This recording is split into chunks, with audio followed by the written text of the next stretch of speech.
So here we are deep inside the museum here at Wimbledon. It's worth noting that the club, set up in 1868, was originally located at Crystal Palace in South London. Then it moved to Walpole Road, a lot closer to Wimbledon. It's about 2 kilometres away. And finally here, its resting place at SW19. And certainly part of the furniture here is the commercial manager, I hope you don't mind me saying that, Ashley Jones. And Ashley, just explain to us this young gentleman. We've got to be very grateful to him, haven't we? Yes, this is Walter Wingfield. He's the man who invented lawn tennis. He was originally a captain in the British Army and served in China.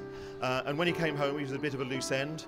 Sitting at home one day, he came up with this brainwave, which became lawn tennis. He probably didn't envisage within 2 years it was actually going to be being played in Japan.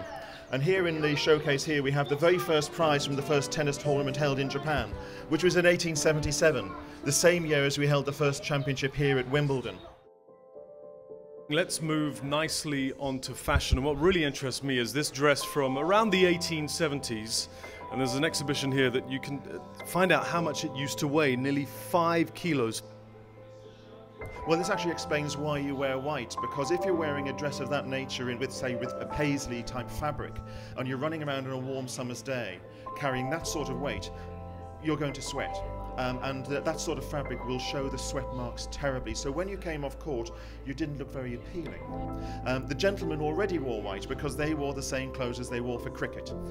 So that was where the rule that you wore white for tennis came from. I mean, originally it was predominantly white, and then somebody said, well, actually that means 51%.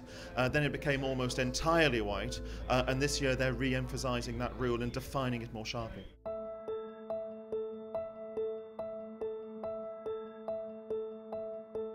Some of these are actually concept rackets.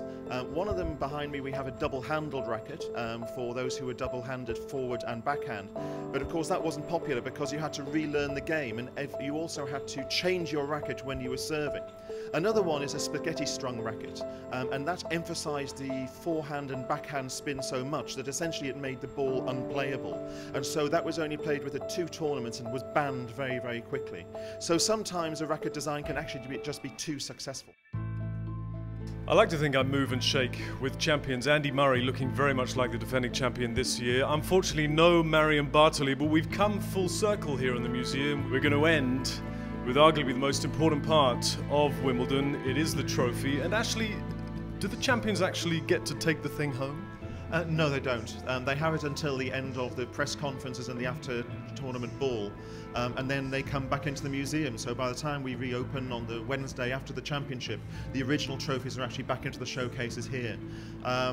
What they actually get to take away are miniatures of them, so slightly less polishing, but yeah, they get to take away a miniature, and we've got examples of those in the museum as well.